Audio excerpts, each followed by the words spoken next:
నమస్కారం. సుఖీబావుకు స్వాగతం. తిన్న వెంటనే పొట్టలో నొప్పి వస్తుంటే అజీర్తి చేసిందని అనుకుంటాం. ఏదో చిట్కా వైద్యం చేసుకుంటాం. అజీర్తి బాధల్ని తగ్గించుకోవటానికి ప్రయత్నం చేస్తాం. కానీ తరచుగా తిన్న వెంటనే పొట్టలో నొప్పి మొదలవుతుంటే, అది కూడా బొడ్డు పై భాగంలో వస్తూ ఉంటే ఆలస్యం చేయకండి. వెంటనే డాక్టర్ని సంప్రదించి తగిన పరీక్షలు చేయించుకోండి. ఎందుకంటే ఇలాంటి పొట్ట నొప్పి వెనుక ఒక్కోసారి ప్రమాదకరమైన ప్యాంక్రియాటైటిస్ కారణంగా ఉండే అవకాశం ఉంటుందని చెబుతారు డాక్టర్లు. క్లోమ గ్రంథికి ఇన్ఫెక్షన్ సోకి వాపు వచ్చినప్పుడు అది క్రమంగా తనని తానే జీర్ణం చేసుకుంటూ మనల్ని మెల్లగా మృత్యుముఖానికి తీసుకువెళ్తుంది. నిర్లక్ష్యం చేస్తే ప్రాణాంతకంగా పరిణమించే ప్యాంక్రియాటైటిస్ గురించి ఇప్పుడు తెలుసుకుందాం.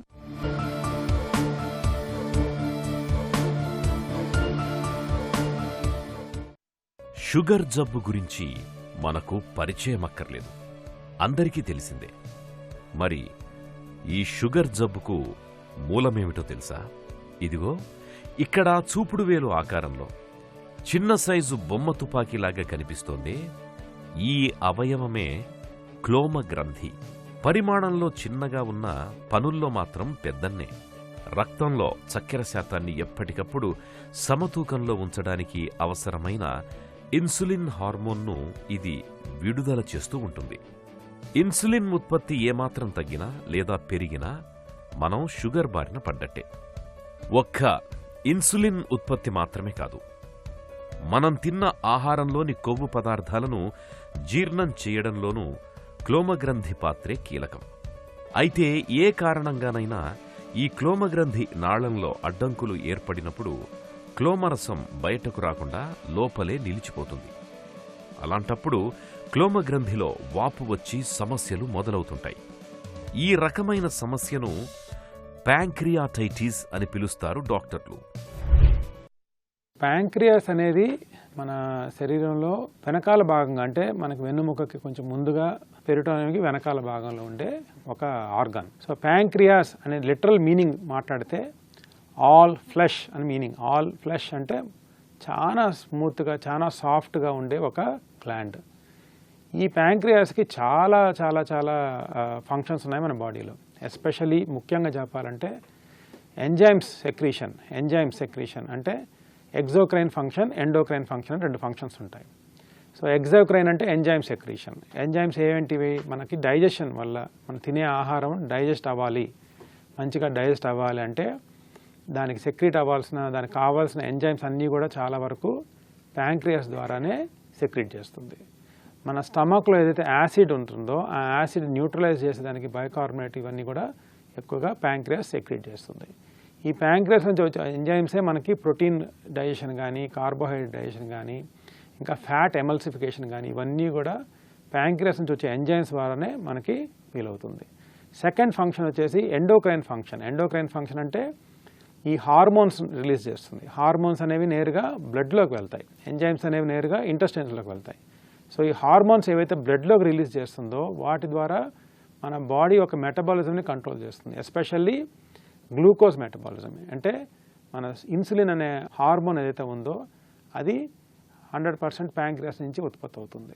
సో ఈ డయాబెటీస్ అనేది కంట్రోల్ కావాలి, లేదా ఇన్సులిన్ బ్లడ్లో షుగర్స్ కంట్రోల్ కావాలి, మెయింటైన్ అవ్వాలి అంటే ముఖ్యంగా ఇన్సులిన్ అనే హార్మోన్ రిక్వైర్మెంట్ ఉంది. ఇదే కాకుండా ఇంకా అదర్ హార్మోన్స్ లైక్ గ్లూకాగాన్ అని, విఐపి అని, సో రకరకాల హార్మోన్స్ అన్నిటినీ మన ప్యాంక్రియాస్ అనేది రిలీజ్ చేస్తూ ఉంటుంది. ప్యాంక్రియాటైటిస్ అంటే ప్యాంక్రియాస్లో ఇన్ఫెక్షన్ అని కాదు, మెయిన్గా ప్యాంక్రియాస్లో వాపు అని అర్థం. సో ఈ వాపు జనరల్గా 2 టైప్స్ అండి, అక్యూట్ అండ్ క్రానిక్ అంటాం. అంటే అక్యూట్ అంటే ప్యాంక్రియాటైటిస్లో ప్యాంక్రియాస్లో వచ్చే మార్పులు ఒకవేళ ఆ ప్రాబ్లం సమస్య పోతే చాలా వరకు నార్మల్ అయిపోతుంది. అంటే ప్యాంక్రియాస్ వచ్చేసి పూర్తిగా చెడిపోదు, దాని ఫంక్షన్ అది రీటైన్ చేసుకుంటుంది. వేరస్ క్రానిక్ ప్యాంక్రియాటైటిస్ అంటే ఏంటంటే ఇట్లాంటి ఈ అక్యూట్ ప్యాంక్రియాటిస్ వల్ల కానీ లేదా రిపీటెడ్గా ప్యాంక్రియాస్కి ఇబ్బంది కలగడం వలన ప్యాంక్రియాస్ అనేది మార్ఫలాజికల్గా అంటే దాని ఆకారంలో కానీ, దాని షేప్లో కానీ, దాని స్ట్రక్చర్లో కానీ కొన్ని మార్పులు కనిపిస్తాయి. అలాంటి మార్పులు ఉన్నప్పుడు దాన్ని మనం క్రానిక్ ప్యాంక్రియాటైటిస్ అంటాం. క్లోమగ్రంథిలో విడుదలయ్యే జీర్ణరసాలు ఎప్పటికప్పుడు బయటకు వెళ్తూ ఉండాలి. ఏ కారణంగానైనా ఈ రసాలు లోపలే నిలిచిపోయినప్పుడు క్లోమగ్రంథికి ఇన్ఫెక్షన్ సోకి వాపు రావడం మొదలవుతుంది. క్లోమంలో వాపు అనేది ఉన్నట్టుండి రావచ్చు, లేదా చాలా కాలం నుంచి మెల్లమెల్లగా వాపు కనిపించవచ్చు. క్లోమగ్రంథిలో వాపు అనేది ఎక్కువగా మద్యం సేవించే వారిలో కనిపిస్తుంటుంది. అలాగే గాల్ స్టోన్స్ ఉండి అవి పిత్తనాళం ద్వారా జారి క్లోమగ్రంథి నాళంలో అడ్డంకిగా మారినప్పుడు కూడా క్లోమగ్రంథికి వాపు వస్తూ ఉంటుంది. రక్తంలో ట్రైగ్లిజరైడ్ కొవ్వులు, కాల్షియం శాతం ఎక్కువగా ఉన్నప్పుడు కూడా ఈ సమస్య రావచ్చు. ఒక్కోసారి ఏ కారణం లేకుండానే క్లోమగ్రంథిలో వాపు కనిపించవచ్చు. కొంతమందికి పుట్టుకతో వచ్చిన లోపాల వల్ల కూడా ప్యాంక్రియాటైటిస్ వస్తుంటుంది. అస్తమాను అదుపులో ఉంచడానికి వాడే స్టిరాయిడ్ మందుల మూలంగా కూడా క్లోమగ్రంథిలో సమస్యలు తలెత్తే అవకాశం ఉంది. సో ప్యాంక్రియాటైటిస్ అంటూ ఒకసారి డెవలప్ అయింది అంటే ఫస్ట్ అండ్ ఫార్మోస్ట్ సిమ్టమ్, చాలా స్పష్టంగా తెలిసే సిమ్టమ్ అంటే సివియర్ పెయిన్, చాలా డీప్ బోరింగ్ పెయిన్ అంటే వెరీ వెరీ సివియర్ పెయిన్ వస్తుంది. కొంతమందికి క్రానిక్ ప్యాంక్రియాటైటిస్ అంటే ఇంకా రిపీటెడ్గా వచ్చే వాళ్ళలో ప్యాంక్రియాస్ చుట్టూ నర్వ్స్ కూడా ఇన్వాల్వ్ అవుతాయి. అట్లాంటి వాళ్ళకి బ్యాక్ పెయిన్ కూడా వస్తుంది. నెంబర్ 2, అది కాకుండా వామిటింగ్స్ కానీ. సో పేషెంట్స్కి ఎప్పుడైతే సివియర్ పెయిన్ ఉంటుందో అసోసియేటెడ్గా వామిటింగ్స్ రావడం, లేదా కొంతమందిట్లో ఫీవర్ రావడం. సో ఈ 3 లక్షణాలు కాకుండా అకేషనల్ కొంతమందికి ఎస్పెషల్లీ గాల్ స్టోన్ ప్యాంక్రియాటైటిస్ అట్లాంటి వాళ్ళు జాండీస్ కూడా రావచ్చు. సో జాండీస్ అనేది ఒక సిమ్టమ్గా కూడా ప్రజెంట్ కావచ్చు.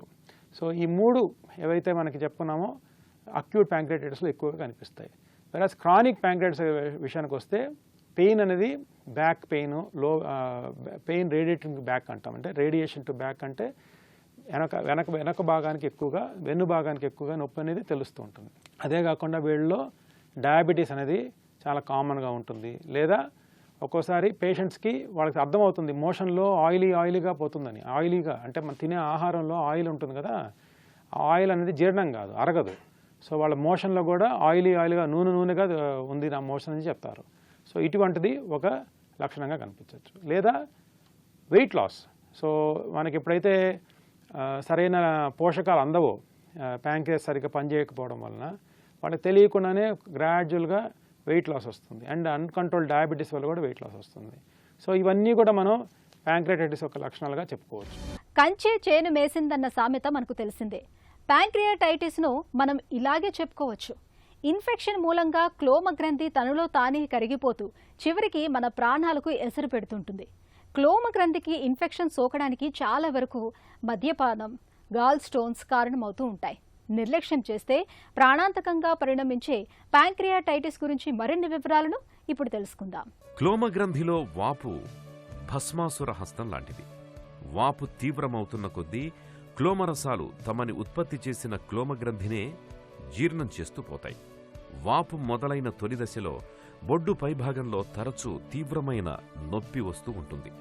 ముఖ్యంగా తిన్న వెంటనే నొప్పి మొదలవుతుంటుంది. వెల్లకిలా పడుకున్నప్పుడు, మద్యం తీసుకున్న తరువాత నొప్పి ఎక్కువవుతూ ఉంటుంది. కడుపు నిండా భోంచేసిన తరువాత పొట్టంతా ఉబ్బరించినట్లుగా ఉండి వాంతులవుతూ ఉంటాయి. పొట్ట మీద నొక్కితే విపరీతమైన నొప్పిగా ఉంటుంది. పరీక్షగా చూస్తే బొడ్డు చుట్టూ లేత నీలం రంగు కనిపిస్తుంటుంది. తరచూ జ్వరం వస్తుంటుంది. పచ్చకామెర్లు కనిపిస్తుంటాయి. క్లోమగ్రంథి దెబ్బతినిపోతున్న కొద్దీ పొట్టలోకి నీరు చేరి పొట్టంతా ఉబ్బడం మొదలవుతుంది. క్లోమగ్రంథిలో వాపు మూలంగా ఒక్కోసారి పరిస్థితి ప్రాణాంతకంగా కూడా మారుతుంటుంది. సో ప్యాంక్రియాటైటిస్కి మెయిన్ కల్ప్రిట్, ప్యాంక్రియాటైటిస్ అంటూ వచ్చింది అని అంటే 90% మందికి, మెజారిటీ ఆఫ్ ద పీపుల్, 90% కాదు, మెజారిటీ ఆఫ్ ద పీపుల్కి alcohol is a primary cause. అది అక్యూట్ కానీ క్రానిక్ కానీ. సో ఆల్కహాల్ అనేది చాలామందికి పడదండి. అంటే నా ఫ్రెండ్ తాగాడు, వాడికి ఏం కాలేదు, నాకు వచ్చింది అనే ఆస్పెక్ట్లో చాలాసార్లు మాట్లాడుతూ ఉంటారు. అంటే మన body, each persons body is a special for him. మనకు జరిగినట్టు వేరే వాళ్ళకి జరగాల్సిందే లేదు. సో వాళ్ళు తీసుకున్న మోతాదుల్లో వాళ్ళకి ఏమి కాకపోవచ్చు, బట్ మీరు కొంచెం తీసుకున్నా కానీ మీకు ప్యాంక్రియాటైటిస్ రావచ్చు. అంటే ఈ ఆల్కహాల్ అనేది ప్యాంక్రియాటిక్ సెల్స్ పైన ఎక్కువగా ఎఫెక్ట్ చేస్తుంది. సో ఇది ఒక టాక్సిన్ లాగా తయారవుతుంది దానికి. సో ఎవరికైతే పడలేదు అంతే, పడలేదు. సో ఎవరికైతే ఈ ప్యాంక్రియాటైటిస్, ఆల్కహాల్ ఇండ్యూస్డ్ ప్యాంక్రియాటైటిస్ అయితే డెవలప్ అవుతుందో వాళ్ళు 100% ఆల్కహాల్ని మానేయాలి. లేదంటే రిపీటెడ్గా ఆ ఆల్కహాల్ తీసుకోవడం వల్ల రిపీటెడ్గా ప్యాంక్రియాస్లో ఇబ్బంది వచ్చి అది కాస్త క్రానిక్ ప్యాంక్రియాటిస్ అవుతుంది. సో ఇండైరెక్ట్గా మనకి డైజెషన్ ఉండదు, డయాబెటీస్ త్వరగా వస్తుంది, అండ్ పైపెచ్చు నొప్పి అనేది విపరీతమైన నొప్పి వస్తుంది. సో ప్యాంక్రియాటిస్ని అవాయిడ్ చేయాలంటే number 1 root cause alcohol avoid చేయాలి. సో నాన్ ఆల్కహాలిక్స్లో కూడా ప్యాంక్రియాటిస్ అనేది తరచుగా చూస్తూ ఉంటాము. దాంట్లో ముఖ్య కారణం వచ్చేసి గాల్ బ్లాడర్లో స్టోన్స్. సో గాల్ బ్లాడర్లో ఏవైతే స్టోన్స్ ఫామ్ అవుతాయో అవి అకేషనల్గా అక్కడి నుంచి స్లిప్ అవ్వచ్చు. సో ఆ స్లిప్ అయినప్పుడు ఏమైందంటే బైల్ డక్ట్ అనే నాళం ద్వారా ప్యాంక్రియాటిక్ డక్ట్ అనే నాళంని రెండు జాయింట్ అయ్యి అది ఓపెన్ అవుతుంది మన పేగులోకి. సో ఎప్పుడైతే ఈ స్టోన్ అనేది స్లిప్ అవుతుందో బైల్ డక్ట్లోకి, ఇండైరెక్ట్గా ప్యాంక్రియాటిక్ డక్ట్ని కూడా బ్లాక్ చేస్తుంది. ఎప్పుడైతే ప్యాంక్రియాటిక్ బ్లాక్ అయిపోతుందో ప్యాంక్రియాస్లో ప్రెషర్ పెరిగి తద్వారా అక్కడి నుంచి ఇన్ఫ్లమేషన్ అంటే వాపు స్టార్ట్ అయ్యి విపరీతంగా నొప్పి అనేది స్టార్ట్ అవుతుంది. ఇది కాకుండా చాలామందిలో హైపర్ ట్రైగ్లిజరైడీమియా అంటే ట్రైగ్లిజరైడ్స్ లెవెల్స్ చాలా హైగా ఉంటాయి. సో ఇటువంటి వాళ్ళలో కూడా ప్యాంక్రియాస్లో నొప్పి వచ్చే అవకాశాలు ఎక్కువ. లేదు కొంతమంది కొన్ని మందులు వాడుతూ ఉంటారు, టాబ్లెట్స్, ఇంజెక్షన్స్ కానీ ఏదో ఒక కారణం చేత అంటే వేరే పర్పస్ కోసం, అట్లాంటి వాళ్ళలో కూడా ప్యాంక్రియాటిస్ వచ్చే అవకాశం. అండ్ ఆఫ్ లైట్ రీసెంట్గా మనం చూసే వాటిలో చాలా ఈ మధ్యన ఎక్కువ క్రేజ్ సంపాదించుకుంది ఈ మాన్జారో అని, ఒజంపిక్ అని ఏవైతే వెయిట్ లాస్ మెడిసిన్స్ ఉన్నాయో వీటిపైన కూడా విపరీతంగా క్రేజ్ ఉంది మనకి ఈ మధ్యకాలంలో. చాలామంది వాడుతున్నారు వాళ్ళలో. ఇటువంటి వాళ్ళలో కూడా, ఇటువంటి పేషెంట్స్లో కూడా ఎవరైతే ఈ మెడిసిన్స్ వాడుతున్నారో వాళ్ళలో కూడా ప్యాంక్రియాటిస్ వచ్చే అవకాశాలు ఎక్కువ ఉన్నాయి. లేదా కొన్ని వైరల్ ఇన్ఫెక్షన్స్లో వస్తుంది. ఎగ్జాంపుల్ కాక్సాకీ వైరస్ కానీ, మంప్స్ వైరస్ కానీ, మీజిల్స్ వైరస్ కానీ, ఇటువంటి వైరల్ ఇన్ఫెక్షన్స్లో కూడా ప్యాంక్రియాటిస్ వస్తుంది. తిన్న వెంటనే నొప్పి వస్తుండడంతో మనలో చాలామంది పొట్టలో అల్సర్లు ఉన్నాయన్న భావనలో యాంటాసిడ్ మందులు వాడుతూ కాలం గడిపేస్తుంటారు. ప్యాంక్రియాటైటిస్ని నిర్లక్ష్యం చేస్తూ పోతే అది చివరికి మన పాలిట ప్రాణాంతకంగా పరిణమించే ప్రమాదం ఉంది. బొడ్డు పైభాగంలో తరచూ నొప్పి వస్తున్నప్పుడు ఆలస్యం చేయకుండా డాక్టర్ని సంప్రదించాలి.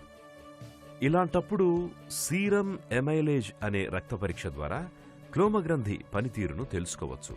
ఈ రక్త పరీక్షలో సమస్యలున్నట్లు తేలితే ultrasound scanning, CT scan abdomen, ERCP అనే పరీక్షల సాయంతో క్లోమగ్రంథిలో వాపును నిర్ధారణ చేసుకోవచ్చు. ఒక్కోసారి వీటితో పాటు క్యాన్సర్ నిర్ధారణ పరీక్షలు కూడా చేయించుకోవాల్సి ఉంటుంది. ప్యాంక్రియాటైటిస్ అనేది ఒక స్పెక్ట్రమ్ ఆఫ్ డిసీజ్ అంటాం. అంటే స్పెక్ట్రమ్ ఆఫ్ డిసీజ్ అంటే చాలా మైల్డ్ నుంచి చాలా సివియర్ వరకు వెళ్ళగలిగే ఒక డిసీజ్. అంటే మైల్డ్ డిసీజ్ అంటే ఏంటి? సింపుల్గా పెయిన్ వచ్చింది, ఒక 2-3 రోజులు రెస్ట్ తీసుకున్నాము, తలైన ఎక్కించుకున్నాము, పెయిన్ కిల్లర్స్ తీసుకున్నాము, పెయిన్ తగ్గిపోయింది, సెట్ అయిపోయింది, అది మైల్డ్. వేరే సివియర్ పెయిన్ అంటే ఐసీయూ అడ్మిషన్ అవసరం అవుతుంది, పేషెంట్కి ఊపిరి తీసుకోవడం కష్టం అవుతుంది, కిడ్నీ ఎఫెక్ట్ అవ్వచ్చు, పేషెంట్కి షాక్ లాగా అంటే హైపోటెన్షన్ రావచ్చు, సో సివియర్ ఇన్ఫెక్షన్స్ రావచ్చు, అండ్ పేషెంట్కి మల్టిపుల్ ఆపరేషన్స్ అవసరం పడవచ్చు, మల్టిపుల్ ఇంటర్వెన్షన్స్ అవసరం పడవచ్చు. ఇది ఒక స్పెక్ట్రమ్. సో ఈ ప్యాంక్రియాటైటిస్ అనేది చాలా సింపుల్ నుంచి మల్టీ ఆర్గాన్ ఫెయిల్యూర్ అయ్యే కండిషన్స్ దాకా కూడా వెళ్ళచ్చు. సో దీన్ని అందుకే ప్యాంక్రియాటైటిస్ అనగానే చాలా మనము దాన్ని అంటే సింపుల్గా తీసుకోకూడదు. It's a very very very serious problem, very serious problem and potentially serious problem అనొచ్చు. సో అన్ని వేళ అట్లా వెళ్ళిపోకపోవచ్చు. బట్ ఎవరైతే ఎస్పెషల్లీ లేట్ డయాగ్నోసిస్ చేసుకుంటారో, అంటే ప్యాంక్రియాటిస్ స్టార్ట్ అయిందో వెంటనే దానికి సరైన వైద్యం తీసుకోలేకపోయారో, లేదా ఎస్పెషల్లీ కొంచెం ఒబీస్గా ఉన్నారు, ఎవరైతే బాగా వెయిట్ ఎక్కువ ఉన్నారో, ఇటువంటి వాళ్ళు కాంప్లికేషన్స్ అయ్యే ఛాన్సెస్ ఎక్కువ. లేదా ఆల్రెడీ కోమార్బిడిటీస్ అంటే ఇంకేదన్నా డయాబెటీస్ కానీ, లేదా హైపర్ టెన్షన్ కానీ, ఇంకేదైనా కోమార్బిడ్స్ ఉన్న పేషెంట్స్లో కూడా ఇటువంటి కాంప్లికేషన్స్ ఎక్కువ అయ్యే ఛాన్సెస్ ఉన్నాయి. సో ప్యాంక్రియాటైటిస్ని మనం ఎప్పుడైతే మనకి అంత సివియర్ పెయిన్ వచ్చిందో, అండ్ ఎస్పెషల్లీ ఎప్పుడైతే ప్యాంక్రియాటైటిస్ డయాగ్నోస్ అయిందో, దాన్ని మనం అంత తేలిగ్గా తీసుకోకూడదు. సో ప్యాంక్రియాటైటిస్కి ముఖ్యంగా మనం చూడాల్సింది వాళ్ళ సిమ్టమ్స్. ఎప్పుడైతే ప్యాంక్రియాస్ పైన డౌట్ వచ్చింది, లేదా ప్యాంక్రియాటైటిస్ ఉందనే అనుమానం వచ్చిందంటే సింపుల్ బ్లడ్ టెస్ట్ ఒకటి చేస్తాం, ultrasound and simple blood test చేస్తాం. చాలాసార్లు వాటిలోనే మనకి డయాగ్నోసిస్ అనేది బయటపడిపోతుంది. ఎక్కువ సార్లు ఏంటంటే 48 అవర్స్ కంటే ముందు మనం సిటీ స్కాన్ అనేది చేయకుండా ఉంటే మంచిది. చేసినా మనకి పెద్ద ఉపయోగం పడకపోవచ్చు. సో డౌట్ఫుల్ డయాగ్నోసిస్ అంటే మనకి అర్థం కాలేదు, పేషెంట్కి ఈ లక్షణాలు దేనివల్ల వచ్చాయని తెలియలేదు, అటువంటప్పుడు మాత్రం సిటీ స్కాన్ చేయొచ్చు. అంతేగాని ప్యాంక్రియాటిస్ అని డయాగ్నోస్ అయిపోయిన తర్వాత కూడా వెంటనే సిటీ స్కాన్ చేయడం వల్ల మనకి పెద్ద ఉపయోగం ఉండదు. సిటీ స్కాన్ ఎప్పుడు కూడా 72 అవర్స్ తర్వాత చేయగలిగితే ఈ లోపల మనకి ప్యాంక్రియాస్లో వచ్చే మార్పులు ప్రస్ఫుటం కనిపిస్తాయి. సో అది సివియర్ ప్యాంక్రియాటైటిసా లేకుంటే మైల్డ్ ప్యాంక్రియాటైటిసా అని డిఫరెన్షియేట్ చేయడానికి అది చాలా మంచి టెస్ట్ అవుతుంది. దాన్ని బట్టి మనం ఫర్దర్గా ట్రీట్మెంట్ని ప్లాన్ చేసుకోవచ్చు. క్రానిక్ ప్యాంక్రియాటైటిస్తో పోలిస్తే అకస్మాత్తుగా వచ్చిపడే అక్యూట్ ప్యాంక్రియాటైటిస్ను ప్రమాదకరమైందిగా చెబుతారు డాక్టర్లు. ఈ అత్యవసర పరిస్థితిలో ఎంత వేగంగా చికిత్స అందించగలిగితే అంత వేగంగా రోగి కోలుకునే అవకాశాలుంటాయి. ప్యాంక్రియాటైటిస్కు ఇవాళ ఆధునిక వైద్యంలో చక్కటి మందులు, చికిత్సలు అందుబాటులో ఉన్నాయి. క్లోమ గ్రంథిలో వాపు ఉన్నప్పుడు తీసుకోవాల్సిన చికిత్స గురించి ఇప్పుడు తెలుసుకుందాం. క్లోమ గ్రంథిలో వాపు ఉందని పరీక్షల్లో తేలినప్పుడు సాధ్యమైనంత త్వరగా చికిత్స మొదలు పెట్టాల్సి ఉంటుంది. వాపు ఉన్నట్టుండి మొదలైనప్పుడు కొంతకాలం పాటు మందులివ్వడం ద్వారా వాపును తగ్గించేందుకు ప్రయత్నిస్తారు. క్లోమ గ్రంథిలో వాపు బాగా తీవ్రంగా ఉన్నప్పుడు పేషెంట్ని ఐసీయూలో ఉంచి చికిత్స చేయాల్సి ఉంటుంది. ఈ పరిస్థితిలో ఓవైపు యాంటీబయాటిక్స్ వాడుతూ మరోవైపు మనిషి నీరసించిపోకుండా లీటర్ల కొద్దీ ఫ్లూయిడ్స్ను ఎక్కిస్తూ ఉంటారు. మందులతో కూడా క్లోమ గ్రంథిలో వాపు తగ్గనప్పుడు ఈఆర్సీపీ చేసి ప్యాంక్రియాటిక్ డక్టులో స్టెంట్ వేస్తుంటారు. క్లోమంలో రాళ్లు అడ్డంకులుగా ఉన్నప్పుడు సర్జరీ సాయంతో రాళ్లను తొలగించి క్లోమరసం వెళ్లడానికి వీలుగా కొత్త దారిని ఏర్పాటు చేస్తారు. ఒక్కోసారి క్లోమగ్రంథి మొత్తాన్ని తొలగించాల్సి ఉంటుంది. మందులు పనిచేయని వారికి, ఆపరేషన్ చేయలేని పరిస్థితులున్నప్పుడు నొప్పి నివారణల్ని ఇవ్వడం, ప్యాంక్రియాస్ ఎంజైమ్స్ని సప్లిమెంట్ల రూపంలో ఇవ్వడం, సివియాక్ నరాన్ని బ్లాక్ చేయడం వల్ల తాత్కాలిక ఉపశమనం లభించేలా చేయొచ్చు. ప్యాంక్రియాటైటిస్ విషయానికి వస్తే మనం ట్రీట్మెంట్ అనేది కన్జర్వేటివ్గా మేనేజ్ చేయాలని చూస్తాం. కన్జర్వేటివ్గా అంటే వితౌట్ సర్జరీస్, వితౌట్ ఇంటర్వెన్షన్స్ చేయాలని ప్రయత్నిస్తాం. ఎందుకనంటే ప్యాంక్రియాస్ అనేది సింగిల్ ఆర్గన్, అది చెడిపోయింది లేకుంటే అది అంటే చిన్న అపెండిక్స్ లాగా కాదు, తీసేస్తాం పాడైపోతే తీసేస్తాం అనే విషయం కాదు. వీలైనంత వరకు ప్యాంక్రియాస్ని మనం ప్రొటెక్ట్ చేయాలి. ఎందుకంటే ఆ ప్యాంక్రియాస్ది ఒక ఫంక్షన్స్ చాలా చాలా చాలా చాలా సిగ్నిఫికెంట్ ఫంక్షన్స్ ఉన్నాయి. సో దాన్ని మనం ప్రొటెక్ట్ చేసుకోవాలి. సో ఈ ప్రాసెస్లో ఏంటంటే ఎప్పుడైతే పెయిన్ వస్తుందో లేకుంటే ప్యాంక్రియాటైటిస్ వస్తుందో స్టెప్ అప్ అప్రోచ్ అంటాం. అంటే ఫస్ట్ సింపుల్గా మెడిసిన్స్తో ట్రై చేస్తాం. ఎస్పెషల్లీ ఐవీ ఫ్లూయిడ్స్, ఆక్సిజన్ సప్లిమెంటేషను, మంచి హైడ్రేషను, మంచి డైటరీ సప్లిమెంటేషన్స్, వీటితో మనం మేనేజ్ చేయాలని చూస్తాం. ఎప్పుడైతే ప్యాంక్రియాటైటిస్ అనేది సెకండ్ స్టేజ్, సివియర్ స్టేజ్కి వెళ్తుందో, ఇంకా కాంప్లికేటెడ్ స్టేజ్ అవుతుందో, అప్పుడే మనం వాటిని ఇంటర్వెన్షన్కి ట్రై చేస్తాం. ఇంటర్వెన్షన్స్లో కూడా ఎట్లా అంటే నేరుగా ఆపరేషన్కి వెళ్ళం. సో మొట్టమొదటగా పర్క్యూటేనియస్ డ్రైనేజ్ అంటే పైనుంచే నీరు తీసేది వీలవుతుందా. సపోజ్ ప్యాంక్రియాస్ చుట్టూతో కలెక్షన్స్ ఉంటాయి, వాటరు ఒక ఫ్లూయిడ్ కలెక్ట్ అవుతుంది. ఈ కలెక్షన్ అయిన ఫ్లూయిడ్ కాస్త మనకి ఇబ్బంది చేస్తున్నప్పుడు లేదా ఇన్ఫెక్షన్ దాంట్లో డెవలప్ అయినప్పుడు సింపుల్ ఇంటర్వెన్షన్స్తో ఆ ఇన్ఫెక్షన్ తీసేయడానికి ట్రై చేస్తాం. అంటే చర్మం పైనుంచి చిన్న ఇంజెక్షన్స్ లాంటివి వేయడం, లేకుంటే డ్రైనేజ్ పెట్టడం, ఇట్లాంటి వాటితోనే మనం ట్రై చేస్తాం. ఇన్ కేస్ అది కూడా మనకి సక్సెస్ కావట్లేదు, అప్పుడు కూడా మనకి ఇంకా ఇబ్బంది తగ్గట్లేదు, లేదా ప్యాంక్రియాస్ ఎక్కువగా కుళ్ళిపోయింది, ఆ కుళ్ళిపోయిన ప్యాంక్రియాస్ వల్ల మనకి ఇన్ఫెక్షన్ స్ప్రెడ్ అవుతోంది, ఎక్కువగా ఇబ్బంది అవుతోంది అన్నప్పుడే సర్జికల్గా మనం ప్లాన్ చేస్తాం. ఈ సర్జరీలో కూడా లాప్రోస్కోపిక్గా చేయొచ్చు, మినిమల్ ఇన్వేజివ్ అంటే చిన్న గాయాలతోనే ఆ చెడిపోయిన భాగాన్ని మనం తీసేదానికి ప్రయత్నం చేయొచ్చు. సో ఏదైనా కానీ ప్యాంక్రియాటైటిస్ అనేది ఆల్రెడీ మల్టీ ఆర్గన్ ఇన్వాల్వ్మెంట్ అయ్యి చాలా సీరియస్ కండిషన్లో ఉన్నప్పుడు పెద్ద ఆపరేషన్స్ ఇమీడియట్గా చేయడం వలన ఆ కండిషన్ ఇంకా డిటీరియేట్ అయ్యే ఛాన్సెస్ ఎక్కువ ఉన్నాయి. సో ఆపరేషన్ అంటూ పేషెంట్స్కి, ప్యాంక్రియాటైటిస్ పేషెంట్స్ జరగాలి అని అంటే అది ఖచ్చితంగా లైఫ్ సేవింగ్ ప్రొసీజర్ అయి ఉండాలి. ఖచ్చితంగా పేషెంట్స్కి ఆ ఇన్ఫెక్షన్ ఏదైతే అన్కంట్రోల్డ్ ఇన్ఫెక్షన్ ఉందో దాన్ని సెటిల్ చేసేదానికి చేసే ఆపరేషన్ అయి ఉండాలి. సో ఇటువంటి పేషెంట్స్లో మనం ఎప్పుడు కూడా step up approach, step up అంటే ఒక స్టెప్ తర్వాత ఇంకో స్టెప్. సో ఏది కూడా వెంటనే సీరియస్ స్టెప్స్గా చేయకూడదు. అండ్ ఫుడ్ విషయానికి వస్తే ఎస్పెషల్లీ ప్యాంక్రియాటైటిస్ కానీ otherwise healthy life style lead చేయాలంటే ఆయిల్ అనేది, ఫ్యాట్స్ అనేది కొంచెం తగ్గించుకుంటేనే మంచిది. Protein is good but oil is not that healthy. And carbohydrate, oil ఎక్కువ మిక్స్ అయితే మాత్రం అది చాలా డేంజరస్ కాంబినేషన్. సో మనం తీసుకునే ఆహారంలో ఎస్పెషల్లీ ఫుడ్లో ఆయిల్ అనేది కొంచెం తగ్గించుకుంటే చాలా బెటర్ అవుతుంది. అండ్ ఇంకా అందరు చెప్పినట్టు ఆల్కహాల్, స్మోకింగ్ ఇవన్నీ కూడా కాజెస్ కాబట్టి అవి అవాయిడ్ చేసుకుంటే మంచిది. క్లోమ గ్రంథిలో వాపు ఉన్నట్టుండి కాకుండా ఏళ్ల కిందటే మొదలైనప్పుడు చికిత్సతో పాటు క్యాన్సర్ నిర్ధారణ పరీక్షల్ని కూడా చేయించుకోవడం మేలు.